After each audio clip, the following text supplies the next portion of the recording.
guys, been a while since I made a YouTube video.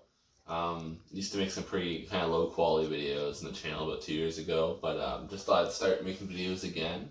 And instead of doing like videos of a whole bunch of stuff, I'm just going to do individual records and maybe some videos on my hauls, things that I find in record stores. So I'm going to do like a few videos a week maybe, on some of my favorite albums. And tonight I'll be starting off with one of my favorite psychedelic rock albums. This is the Chocolate Watchband, No Way Out, from 1966 or 67. I'm not sure. It's all really the same to me. But yeah, this album, these guys are from either LA or San Diego. I'm probably wrong on both those places, but excuse my lack of knowledge. This album is really good. A little bit of a popular choice, as a lot of people know this album already. But yeah, this is one of my gateway albums. I first heard a few of their tracks on the Nuggets compilation back when I first started getting into music, my own kind of music. I downloaded the CD version online and found a lot of really great stuff. And later on bought the vinyl version. But yeah, there's some awesome tracks on here. The cover's just wild. I don't know what's going on there. It has some really weird artwork, pretty psychedelic. Keep the 18th Amendment. I don't know what that means.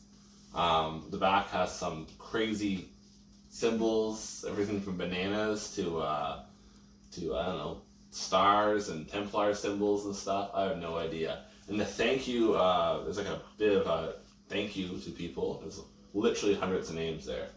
So yeah, I guess we'll kind of go through the tracks here. I'll talk a little bit about the stuff. I guess this album sold quite well. A lot of people compare them to the Rolling Stones.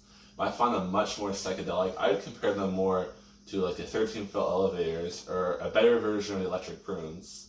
I think a lot of garage rock's really overrated. I'm a big collector of the genre, but I find a lot of it really is lacking. People hold these albums in like really high regard, and some of them aren't really that great. But this one, to me, is a perfect album front to back. Not a bad track on here. And Let's Talk About Girls opens up side one. He's basically talking about all these girls that he wants to, I don't know, be with or whatever. Pretty good track. Pretty crazy lyrics. After that, we got a cover of Midnight Hour. It's on like every garage rock album from the 60s. Really, really good cover though. I really like this. It's probably like one of the longer tracks on the album. Come On, I believe it's kind of like you know, garage rock kind of tune. Really good stuff. Dark Side of Mushroom, one of my favorite tracks on the album. Is a fourth track. That's a really psychedelic, groovy instrumental. Awesome guitar in that. Hot Dusty Road follows that. That's kind of a country rock tune. Really good stuff. Side 2, this album isn't too long. Side 2 opens up with Are You Gonna Be There at the Lovin'? Basically, it's I think this was used in a movie. I don't think it was Psycho. It could have been, but there's a film, I believe, that had this track in it. Just a wild, super psychedelic garage rock. The guitar riffs are wild. This whole album is really good guitar. But yeah, it's just crazy. That's followed by Gone Passes By, kind of a trippy, kind of folky tune. Kind of, a little bit of sitar in there. Really good stuff.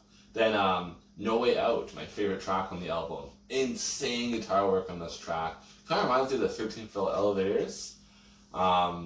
In terms of like just the style of it. Has some really awesome guitar work, and not really much for lyrics, but that's probably my favorite song. It kind of sounds like an acid trip gone wrong. After that, there's Expo 2000, another instrumental track. Really kind of a sci-fi theme, almost surf rock, psychedelia trip.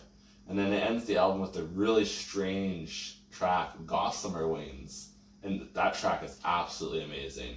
It's really avant-garde, it's very dark. It doesn't fit the rest of the album in terms of like the style that's played in, but in terms of psychedelia, it does fit the rest of the album. So yeah, really great stuff. This is not an original. This is a Sundays reissue, and they replicated the original Tower label for that. When this originally came out, it was on Tower Records. A couple other big bands came out on this. Pink Floyd's North American presses came out on Tower, I do believe. But yeah, it's a really good album. I really recommend it to people if you haven't heard this before and you're just starting to get into psychedelic rock. This is a very early psychedelic rock album, so when this came out, there wasn't too much going on yet. Kind of the Elevators or their first Electric Prunes album was kind of early in the scene, but this album it's really it's aged pretty well in my opinion. So highly recommend it. I give it honestly a 9 out of 10, and the only reason why I give it a 9 is because the album just isn't long enough. It's short, but the songs are all really good. There's not really a bad track on here.